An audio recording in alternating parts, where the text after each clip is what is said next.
Renungan Prapaskah 2024, malam ke-6. Mari kita menyanyikan KPK 121, Kepala yang Tertunduk.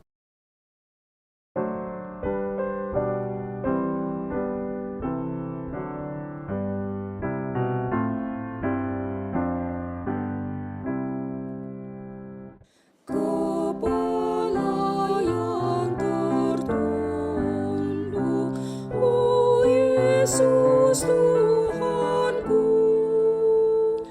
dan duri yang menusuk jadi mahkotamu. Kau yang maha mulia, Putra Allah Bapa, rela jadi manusia, menanggung derita.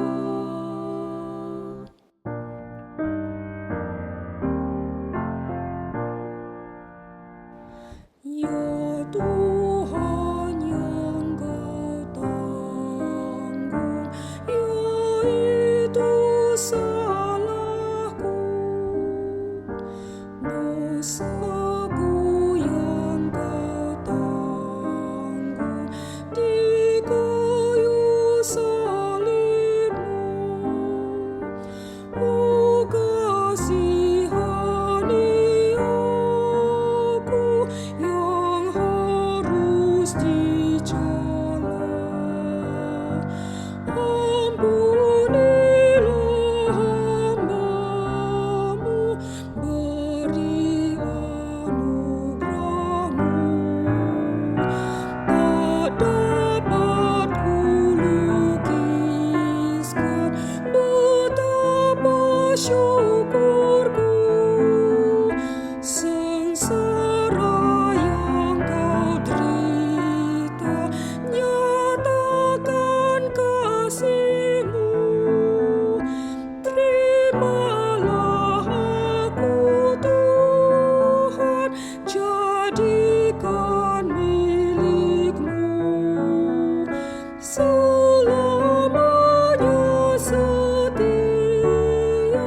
dan mengasihi-Mu.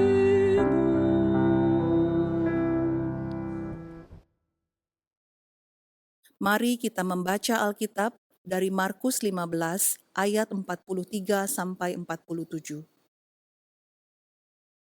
Karena itu, Yusuf orang Arimatea, seorang anggota majelis besar yang terkemuka, yang juga menanti-nantikan kerajaan Allah, memberanikan diri menghadap Pilatus dan meminta mayat Yesus.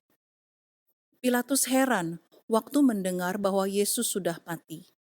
Maka ia memanggil kepala pasukan dan bertanya kepadanya apakah Yesus sudah mati. Sesudah didengarnya keterangan kepala pasukan, ia berkenan memberikan mayat itu kepada Yusuf. Yusuf pun membeli kain lenan, kemudian ia menurunkan mayat Yesus dari salib dan mengapaninya dengan kain lenan itu. Lalu ia membaringkan dia di dalam kubur yang digali di dalam bukit batu.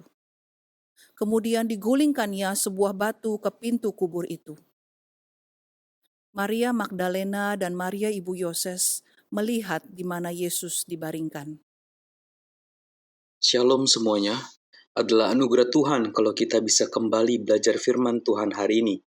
Mari kita mengawalinya dengan berdoa. Ya Tuhan, terima kasih untuk kebaikan-Mu yang senantiasa mengundang kami untuk dapat belajar firman Tuhan.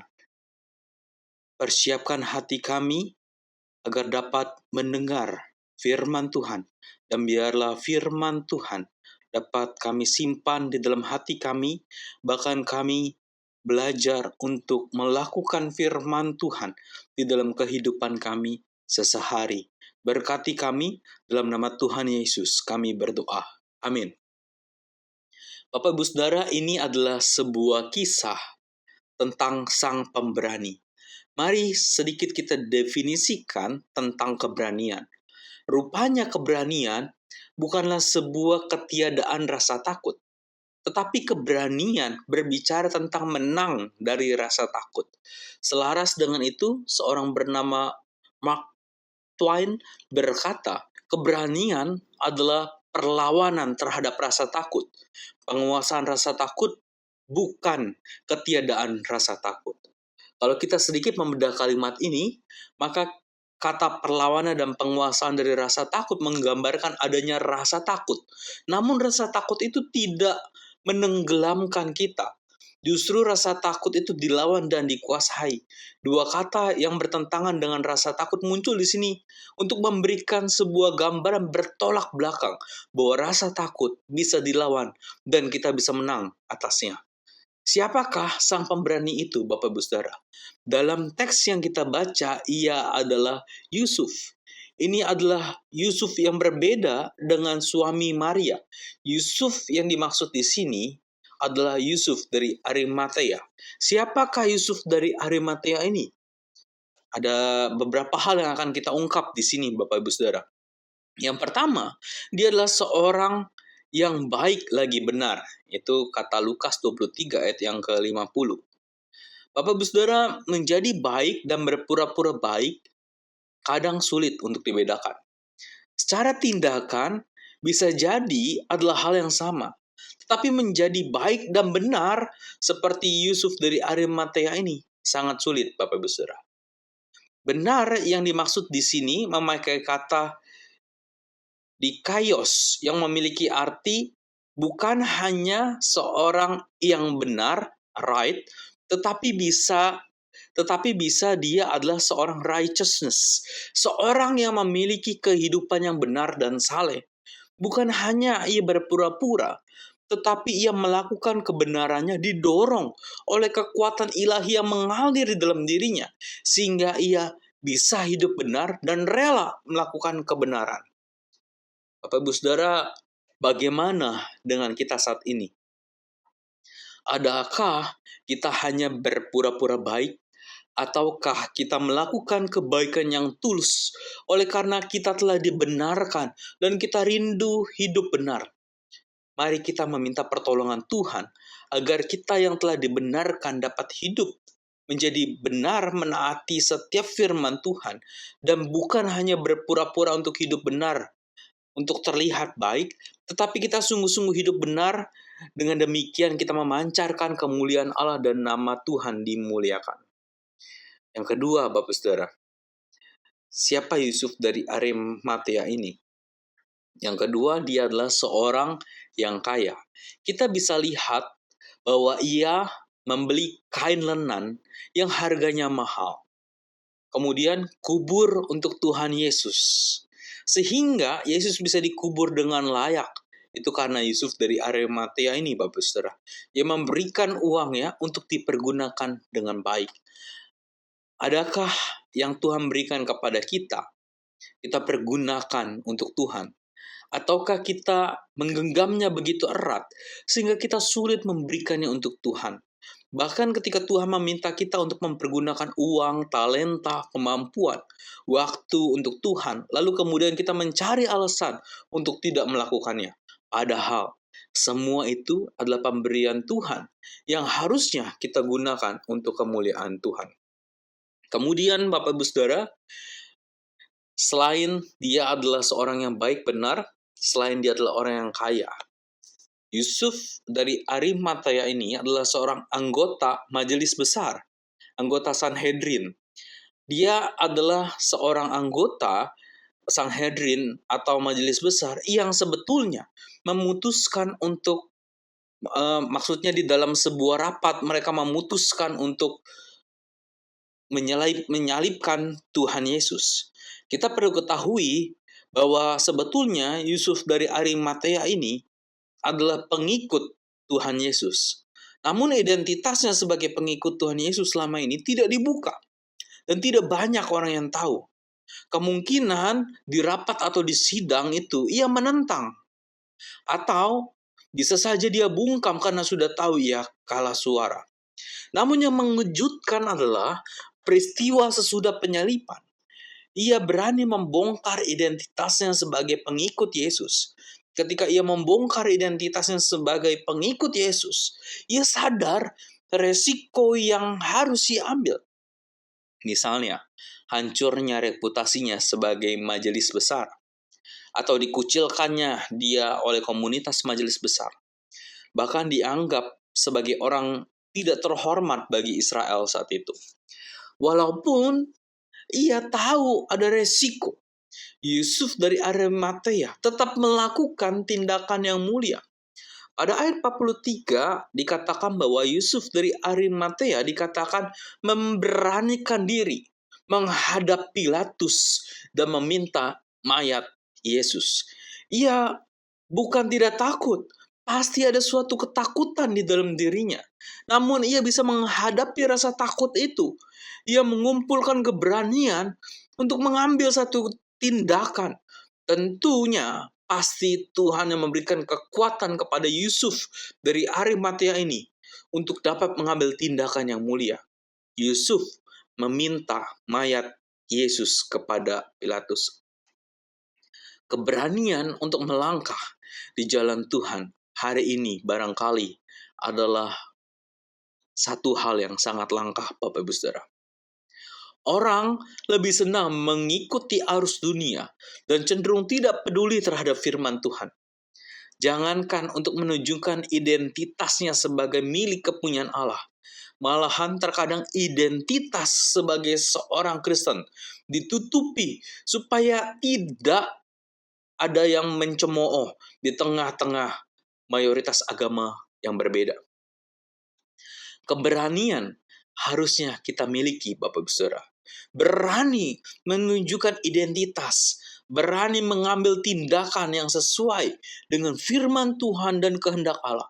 Sekali lagi, keberanian bukan berarti hilangnya ketakutan, tetapi kita mengandalkan kekuatan Tuhan untuk melangkah dengan berani. Di ayat 44, Pilatus kaget mengenai kematian Yesus. Lalu ia meminta konfirmasi kepada kepala pasukannya. Konfirmasi dari kepala pasukan ini merupakan sebuah penegasan bahwa Yesus memang mengalami kematian. Ditambah fakta yang ada bahwa pasukan Romawi menusuk tombak di lambung Tuhan Yesus. Kalau kita baca, itu ada di dalam bagian Yohanes 19 ayat 34. Tombak ditusuk dari arah bawah ke atas dan diarahkan ke lambung Tuhan Yesus untuk memastikan kematian Tuhan Yesus. Dengan demikian kita tahu bahwa tusukan yang sangat dalam dari bawah ke arah lambung juga menembus paru-paru dan juga jantung. Karena itu dapat dipastikan Yesus mati. Jadi kematian Tuhan Yesus adalah untuk menebus umat manusia. Bukanlah suatu atau sebuah karangan cerita belaka, tetapi fakta historis mengatakannya demikian. Walaupun harus disalib, walaupun harus menanggung dosa umat manusia, Yesus rela karena ia sangat cinta kepada manusia.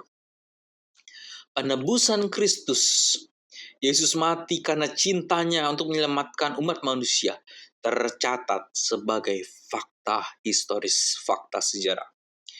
Yusuf dari Arimatea setelah meminta kepada Pilatus, dan setelah Pilatus mendapatkan konfirmasi, lalu Yusuf dari Arimatea menurunkan mayat Tuhan Yesus.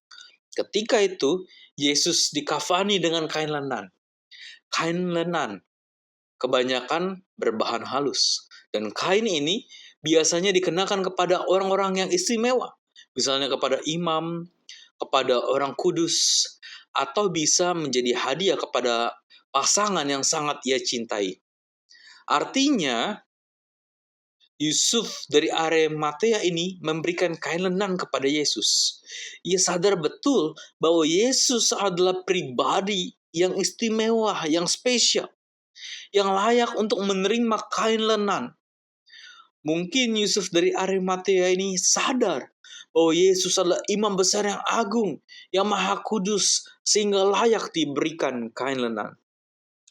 Setelah mengafani Tuhan Yesus dengan kain lenan, Yesus diberikan sebuah kuburan. Semua ini Yusuf dari Arimatea yang mengerjakannya. Sekali lagi, fakta historis di sini ditegakkan. Tidak mungkin seorang kepala pasukan tidak bisa membedakan apakah orang ini mati atau tidak. Tidak mungkin seorang yang masih hidup dibiarkan dikubur. Tidak mungkin seorang yang masih hidup dipakaikan kafan dari kain lenan. Fakta ini menjadi lengkap bahwa Tuhan Yesus mati menggantikan kita oleh karena cintanya kepada kita. Bapak Ibu Saudara, hari ini adalah hari Sabtu. Hari di antara Jumat Agung dan menyambut Paskah. Tetapi tahukah kita bahwa di momen ini adalah sebuah momen yang penting. Di momen ini terkadang dianggap sebuah momen yang sepele. Tetapi kalau kita menyoroti lebih dalam, kita tahu ada murid-murid yang sedang dalam ketakutan. Kita tahu mereka kehilangan harapan. Kita tahu ada banyak pihak yang sedang dalam kesedihan. Namun kita tidak menyadari bahwa Allah sebetulnya tidak diam. Dia sedang turun ke dalam dunia orang mati untuk mengalahkan maut. Allah sedang bekerja walaupun kita tidak mampu melihat pekerjaan Allah. Sehingga kita tahu di momen kebangkitan itulah momen kemenangan. Bahwa Yesus mengalahkan maut. Dan kita tahu bahwa Yesus adalah Allah yang hidup. Adakah hari ini, Bapak Ibu Saudara, kita terjebak di dalam momen antara ini? Mungkin kita berada dalam ketakutan kita. Kenapa Tuhan mengizinkan hal ini dalam kehidupan saya? Kenapa saya masih terjebak di dalam dosa ini? Ada pertanyaan-pertanyaan seperti itu. Ingatlah bahwa Tuhan sedang mengerjakan sesuatu, Bapak Ibu Saudara, dalam kehidupan kita. Walaupun tidak terlihat, Dia Allah yang menopang kehidupanmu untuk membuatmu bertumbuh dalam Tuhan. Dia mati untuk melepaskan kita dari cengkraman dosa, dan Dia bangkit untuk menyelamatkan kita. Karena itu, mari kita sebagai orang yang diselamatkan, mari kita juga belajar untuk mengandalkan Tuhan, serta meminta kekuatan dari Tuhan, agar kita memiliki keberanian untuk melakukan kebenaran firman Tuhan, keberanian untuk menjadi saksi Kristus, keberanian untuk menyatakan kebenaran di tengah-tengah dunia ini. Mari kita bersatu dalam doa. Ya Tuhan, hari ini kami melihat akan anugerah Tuhan yang besar di dalam kehidupan kami. Kami diselamatkan. Namun seringkali kami hidup dalam ketakutan di dalam dunia ini. Ketakutan untuk menyatakan identitas kami. Ketakutan untuk menyatakan kebenaran. Dan ketakutan untuk mendeklarasikan Injil. Tolonglah kami ya Tuhan. Roh Kudus, bekerjalah dalam hati kami. Berikanlah kami keberanian untuk melangkah. Keberanian untuk menyatakan identitas kami sebagai seorang Kristen dengan hidup sesuai kebenaran firman-Mu. Keberanian untuk memberitakan kabar baik. Dan keberanian untuk mendeklarasikan kebenaran firman Tuhan. Kami percaya Allah tidak meninggalkan kami, melainkan beserta dengan kami. Kalau Allah di pihak kami, siapakah yang dapat melawan? Inilah keberanian kami, yakni karena Allah beserta dengan kami. Terima kasih Tuhan. Demi Kristus Yesus, Allah kami yang hidup, kami berdoa. Amin. Tuhan memberkati kita semua.